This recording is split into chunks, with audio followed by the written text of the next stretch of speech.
So dear friends, अगर हम fast mode में जेम्स ई वाल्टर के मॉडल को समझना चाहें तो हम ऐसे समझ सकते हैं सिंपली कि वाल्टर ने रिलेवेंस थ्योरी प्रेजेंट की है। इन्होंने डिविडेंड डिसीजन को रिलेवेंट माना है वैल्यू ऑफ द फर्म के लिए। मतलब इन्होंने वैल्यू ऑफ द फर्म या market price of the share और दूसरी तरफ डिविडेंड डिसीजन, इन दोनों के बीच एक रिलेशनशिप एस्टेब्लिश करने की कोशिश की है। इन्होंने बताया कि डिविडेंड जो है वो डायरेक्टली प्रोपोर्शनल है market price of the share से। मतलब मार्केट प्राइस जो है कंपनी का शेयर का, वो डिविडेंड के लेवल से, ये डिविडेंड की अमाउंट से सीधा डायरेक्ट रिलेशनशिप है उसका। अगर आप डिविडेंड ज़्यादा देंगे तो ज़्यादा आपका मार्केट प्राइस रहेगा शेयर का और वैल्यू ऑफ द फर्म बढ़ेगी, और अगर डिविडेंड कम देंगे तो मार्केट प्राइस शेयर का वो घटेगा। और मार्केट प्राइस अगर एक शेयर का आप डिटरमाइन करना चाहते हैं तो सिंपली आपने क्या करना है कि डिविडेंड जो है, जो डिविडेंड आपको मिलने वाले हैं उनका प्रेजेंट वैल्यू जान लीजिए, और जो आपको कैपिटल गेन मिलने वाला है उसका प्रेजेंट वैल्यू जान लीजिए, और उन दोनों को सम कर दीजिए, आपको market price of the share मिल जाएगा।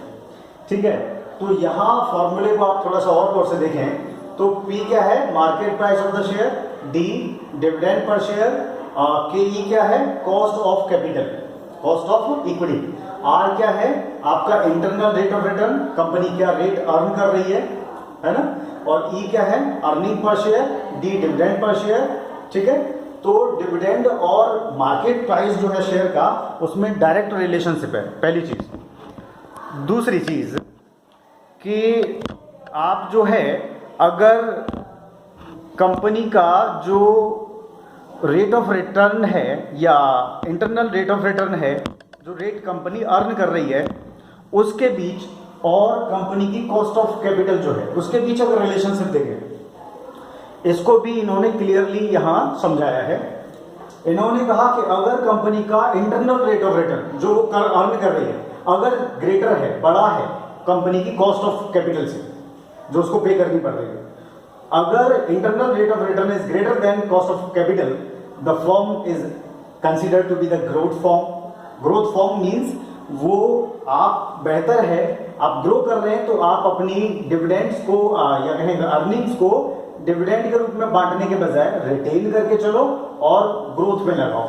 ठीक है, तो ग्रोथ फर्म को क्या करना चाहिए इनके मुताबिक, अपनी अर्निंग्स को डिस्ट्रीब्यूट नहीं करना चाहिए बल्कि रिटेन करना चाहिए और उन्हें इन्वेस्ट करना चाहिए, क्योंकि उसके पास अर्निंग के बेटर अपॉर्चुनिटीज हैं।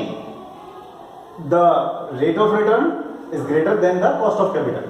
ठीक है, दूसरा फॉर्म जो है डिक्लाइनिंग फॉर्म, उस फॉर्म को कहा जिसका internal rate of return, earning rate जो है अगर कम है कॉस्ट ऑफ कैपिटल से, जो पे कर रही है कॉस्ट ऑफ कैपिटल, वो कॉस्ट ऑफ कैपिटल ज्यादा है और रेट उसकी अर्निंग का अगर कम है, उतना कमा नहीं पा रही है, तो क्या करना चाहिए, बेहतर है वो रिटेन करने के बजाय डिविडेंड के रूप में डिस्ट्रीब्यूट कर दे।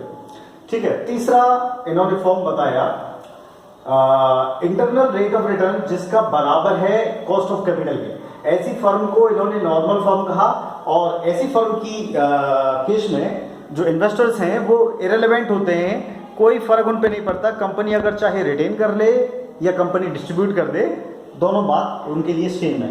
तो कंपनी रिटेन भी कर सकती है, कंपनी डिस्ट्रीब्यूट भी कर सकती है। ठीक है, तो तीन तरह की फॉर्म इन्होंने किस आधार पर बताई, आपका इंटरनल रेट ऑफ रिटर्न या रेट ऑफ रिटर्न जो आप अर्न कर रहे हैं और जो कॉस्ट ऑफ कैपिटल है, उन दोनों के बीच जो रिलेशनशिप है उसके आधार पे। ठीक है, तो ये इनका मॉडल है सिंपल। इन्होंने रिलेवेंस थ्योरी दी है ना, डिविडेंड की अगर थ्योरीज की बात करें तो रिलेवेंस थ्योरी जो डिविडेंड डिसीजन को रिलेवेंट मानती है वैल्यू ऑफ द फर्म को डिटरमाइन करने में या मार्केट प्राइस को डिटरमाइन करने में कंपनी के, है ना। तो ये सिंपल थ्योरी है। दूसरी थ्योरी जो गॉर्डन की थ्योरी है उसे हम समझने की कोशिश करते हैं अब।